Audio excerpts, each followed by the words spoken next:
one time my mom had just like yelled at me for trying to be funny in front of like when I was like 7 or 8, not trying to be, but like just enjoying myself because I didn't have that distinction of identity, and my mom ingrained to me what she only knows, what the trauma that she only knows, which is you want to think about how they think about you. And yeah, I would say the clarity dropped off later on, and I had cravings too of wanting to eat like shit. Mind you, I'm off of like 2 or 3 hours of sleep. I did not get good sleep because of the sickness, and because that video that had been popping, I just kept going back to my phone to check the engagement, and that's where I kept fucking up. Some of my content is doing a little bit better on TikTok, and I'm using that as an excuse to go back into the things that hijacked my mind. So I realized like when you're in these states of negative thinking loops, and I will describe what that exactly means in a moment. But negative thinking loops, it is very hard to come out. It is kind of like running around in a circle all your life, and then once you start to realize how repetitive these thinking loops are, you step outside of that body that's running around the circle and you see that it's not going anywhere. Um, Negative thinking loops are kind of programmed into us when we are children. This is what I call fear-based programming. Getting into states of thinking that other people are judging you, or that there's a lot of uncertainty in the future, which prevents you from doing what is right today. Or it could be anything negative that is constantly repeating in your mind. And the only way that I actually broke out of this was from meditating regularly, and I have been doing that for a couple of years now. And meditation has brought me the opportunity to actually observe the thoughts that are occurring. Previously, I had been run down by these thoughts. I accrued a ton of stress, which manifested on my person. I looked stressed constantly, and after meditation and actually observing these thoughts, then I decided you're able to come to the realization that I actually don't have to choose these thoughts.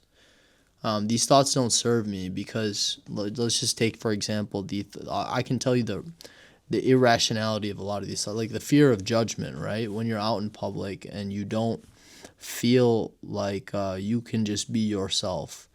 Whatever that means to you. If you want to put a pep in your step, if you want to do a little spin as you're walking, if you want to, like whatever the case may be, it's irrational because you're never gonna see many of these people that you think are judging you anyways. And when you walk out and you're in that mentality of, oh, people are watching me, I should act normal. There is no normal, first of all. And also, you should be you, because the more that you're you, the more that you learn about yourself, the better life you're going to live long term. But if you're constantly in public and in that stiff state where you're in fight or flight mode, believing that the people around you could do something, nothing ever happens. They never do anything to you, right? Maybe someone might give you a weird comment, but you can handle it. No one's actually trying to attack you.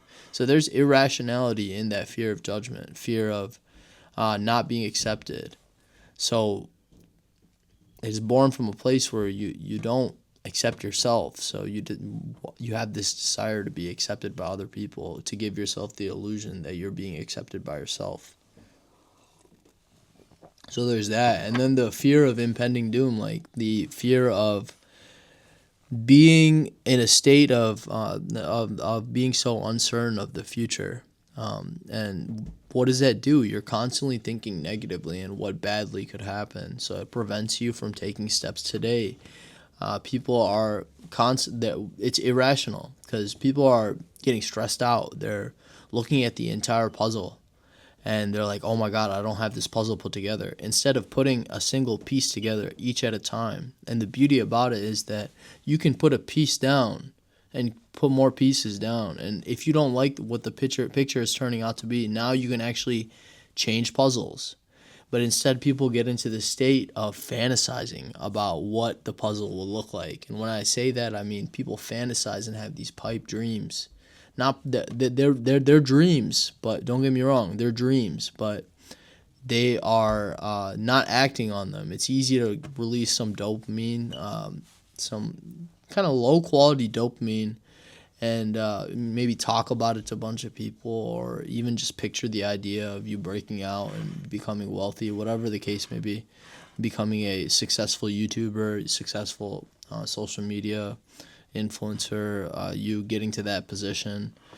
Instead of actually putting the work, setting that fantasy aside that is helping you exist, and doing the hard thing, which is putting the pieces down one by one by one. Because now you have the option. Because life it goes on, right? Like if you don't like the way that the picture is turning out, man, scratch that puzzle. Do another one. Get another box. There's unlimited amount of boxes in this life. You can puzzle boxes, unlimited amount of pictures. There's a different archetype for you to pursue. There's a different life for you to pursue. But going back to the negative thinking loops, that was hitting me yesterday. Like, what if what I'm doing by posting content is not the best usage of my time?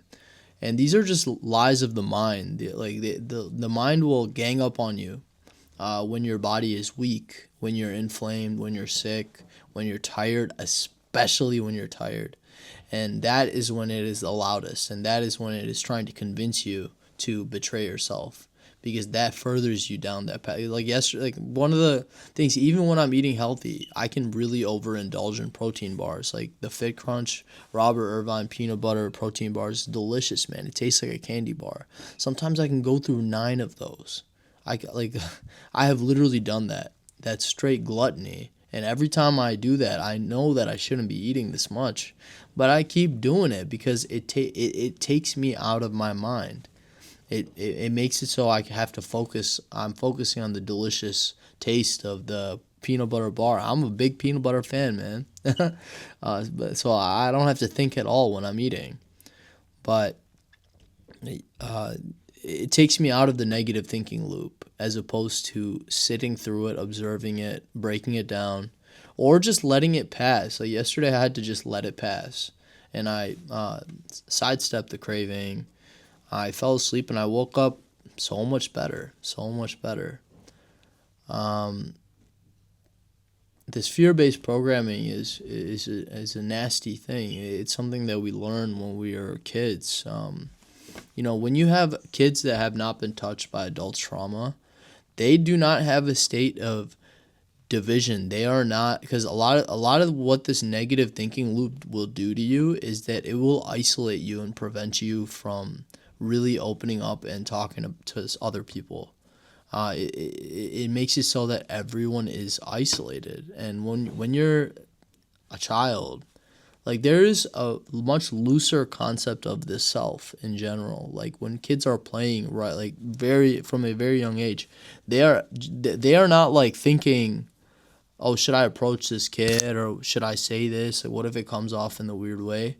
They just live. They just live. They make mistakes. They learn from them, and their thinking is used to not make the same mistakes again. Their thinking is used actually more strategically than a lot of adults' thinking is used. A lot of adults' thinking is used not strategically. It is a consistent like it's not going anywhere. Like they are ruminating over the same trauma or ruminating over the same financial issue without taking legitimate steps and setting aside that thinking. So people eventually become addicted to these thinking loops, and they become a means to an end, in the fact that now all these people can just be in these thinking loops and then suddenly have a fantasy and feel good again, and then go back to the negative thinking loop and hate life again. But yeah, kids don't have that as much. They don't have that idea of separation as much. Kids will have fun even if you don't give them a fucking name. Like they'll just have fun. Like they're not obsessed with the separate different identities or what value each person can bring. They just love each other as equal, when they're first playing. And then adults kind of impose their own trauma onto the kids, and then get them to start thinking. Now that they're starting to overthink everything. Like now they get into this state of they're more disconnected from the world. They're not now. Their overthinking is preventing them from actually learning. It's preventing them from connecting with whoever they wanted to connect with out of fear of looking the wrong way. And like I said, a lot of that comes down to adults not knowing how to control their own thinking loop and accept the child for who they are. Like I remember when I was a kid, I was still in that state of like consciousness where I would just be wanting to have fun, make other people laugh. I would go to family parties, kind of make a fool of myself, but so my parents didn't really accept that. Like I remember one time my mom had just like yelled at me for trying to be funny in front of like when I was like 7 or 8. Not trying to be, but like just enjoying myself because I didn't have that distinction of identity, and my mom ingrained to me what she only knows, what the trauma that she only knows, which is you want to think about how they think about you. You want to really protect your sense of identity. You want to make sure that no one looks at you in a weird way. But in all reality, people are yearning for life. They're yearning for laughter. They're yearning for freedom, especially when they're stuck in this sort of thinking prison and they see that someone else is free. And as an adult, after my awakening, I've gotten into great states of not thinking, especially when I'm in the cold plunge for 30 minutes straight. I get into a very great state of I'm not thinking about shit. I'm just staring at the back of my eyes, and there's no thoughts, no images showing up. And that leaks out onto the rest of my day. What does that do? Now, when I see someone or approach someone in conversation, my thoughts don't run, what do I say? Or my thoughts in conversation don't say, what do I say next? Or they don't say, my thoughts don't say, you need to say this to this person. It just flows from my intuition. And that's why children are operating more so off of intuition, and they can read situations a lot stronger than adults because adults have that fear-based filter. When you have that fear-based filter, not only does that fear prevent you from being who you are and learning about who you are, it actually damages you physiologically. It damages your brain. It damages your body. There's a nervous system contraction when you are in these states of fear. There's a like almost supercharge or jolt to the brain and body that makes it so you can survive any threat. But what it does is has lasting damage on your brain. That's why you'll see that teens actually, after they get into these strong bouts of thinking, like thinking cyclically without any action taken, or cyclically with negative beliefs upon themselves that the world has entered into their mind, has coded into them, they become to look very disgruntled and depressed, and a lot of like physical deformities like acne. And I'm under the belief that these things should not be happening, like especially being in you, and then even kids get into the trap of, oh man, life sucks. I can't wait till I'm in 8th grade, or I can't wait till I'm in high school. And then they get to high school and they're like, holy shit, this is even worse. And then for them, it just gets worse and worse and worse. And then they become like, yeah, I can't wait till I'm financially, independent, or I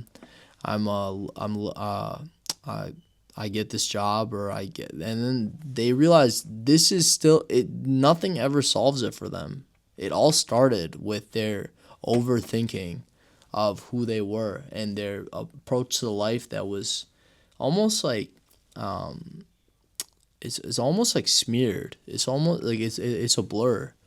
Like their original approach to life before they had the trauma of their adults, from their adults, where they begin to overthink everything, and they're not actually in life anymore. They're an outsider, because now every interaction or every situation or every pursuing of some new ideal or new information is always met with initial thinking that is useless.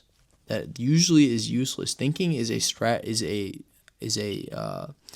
gift to mankind to strategize and create.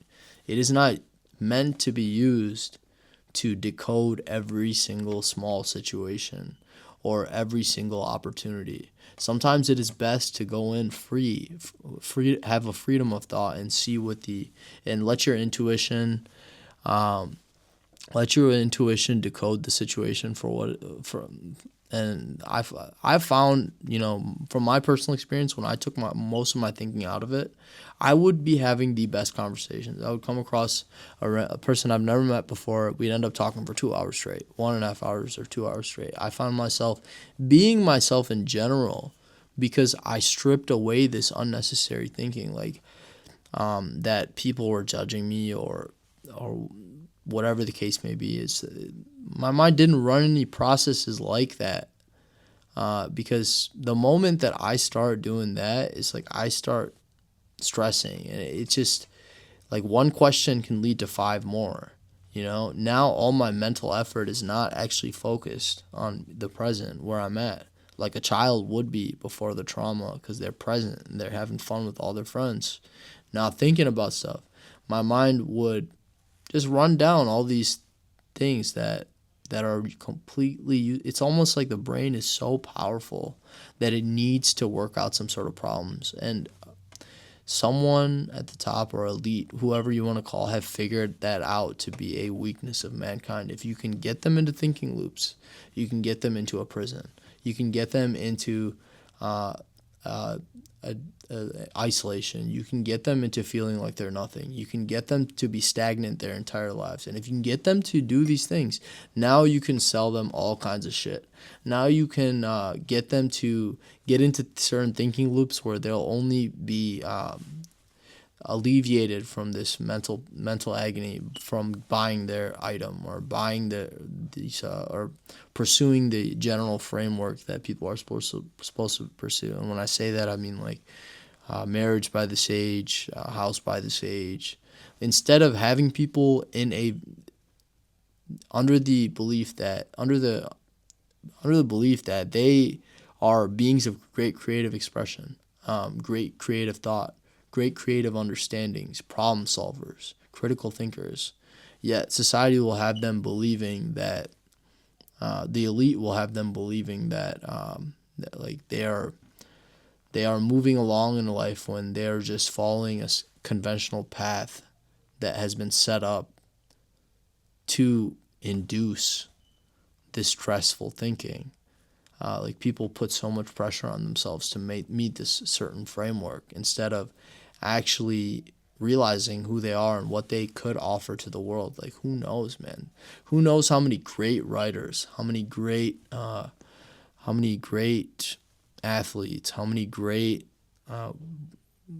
directors. Like, I don't know, all these things that really like the people build the culture, right? The people build the culture.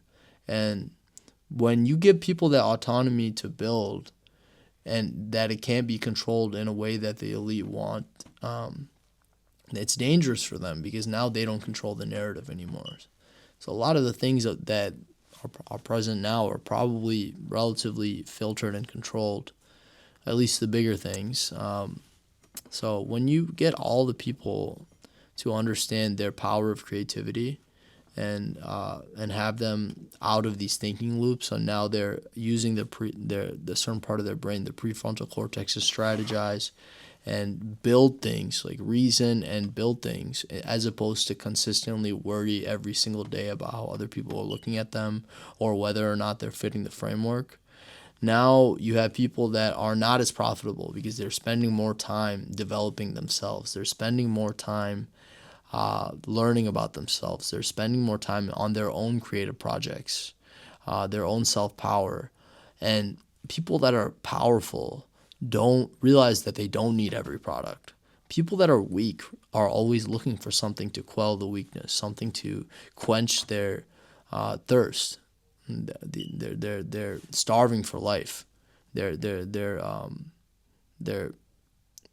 they're in need of life because they're in need of things to stop them from this cyclical thinking that is slowly destroying them, that is slowly putting more and more people in the hospital, that is slowly making it so that people are getting Alzheimer's at younger ages, that is slowly degrading the memory, that is slowly degrading the cognition of people, that is slowly destroying families, that is slowly making it so that people subcontract their brain for the rest for up until they're 70 years old with barely any money left. That is slowly making it so that people are living paycheck to paycheck, yet thinking that they are achieving something out of this life. That is slowly destroying the potential of people. These people deserve better. These people were born for better. These people were born with the ability to creatively think. These people were born with the ability to think for themselves. These people were injected by the elite's agenda to go into a system that ensures that the economy is the American economy is the greatest economy of all. Every country in the world has their own certain level of filter and control through their government, but America seems to be one of the most dastardly and not blatant. The psychological slavery in this country is absolutely insane, and the performance in this country is absolutely insane. That is why that is probably one of the reasons why this country is one of the most obese and probably ridden with health problems, because all of this stuff perpetuates the economy. It makes it so that we are the top, but it is built upon destroying lives. It is built upon lies. So yeah, but to recircle on this, and yeah, I don't know if you could. If I believe that my cognition is coming back, my ability to clearly think.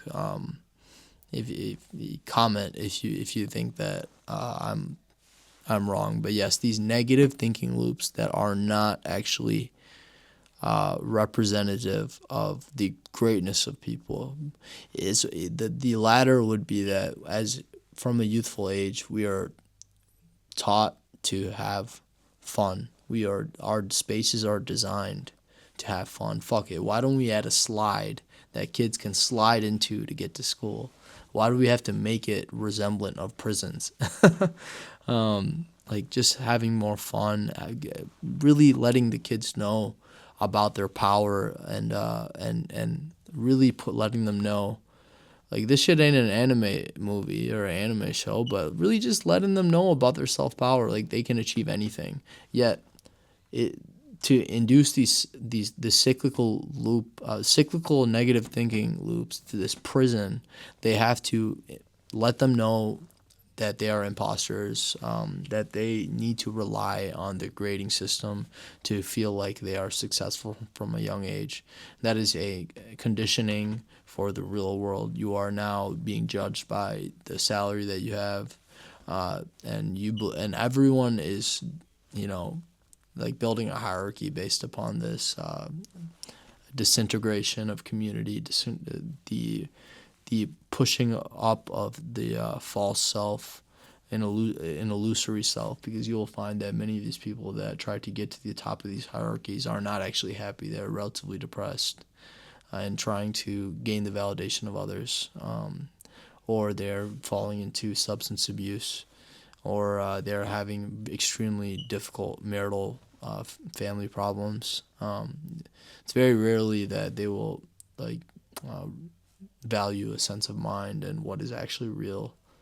So yeah, that's what I got for you guys today. I'm feeling a lot better today, and we will see about tomorrow. I mean, there's trying to think if there's I would like to be a lot more conscious of my scrolling, and I'm glad that I overcame the craving addiction yesterday. because I would not have felt as good about myself this morning waking up. I might have been in some negative thinking loops because of this.